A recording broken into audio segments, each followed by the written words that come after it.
ಅಕ್ಕ ತಂಗಿ ಗಿಣಿಗಳು ಎರಡು ಪಕ್ಕದಿ ಕುಳಿತಿರಲು ರೆಕ್ಕೆಯ ಬಡಿಯುತ್ತ ಹಾರುತ್ತ ಬಂದವು ಗಿಣಿಗಳು ಇನ್ನೆರಡು.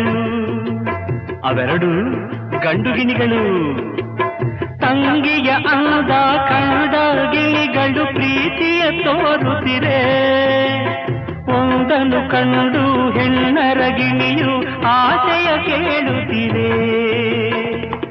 ಮನಸ್ಸು ಒಂದಾಯಿತು, ಒಲವು ಅರಳಿತು. ಚಿನ್ನ ರನ್ನ ನೀನೇ ನನ್ನ ಪ್ರಾಣ. ತಾಳಿ ಕಟ್ಟುವ ಶುಭ ವೇಳೆ, ಕೈಯಲ್ಲಿ ಹೂವಿನ ಮಾಲೆ.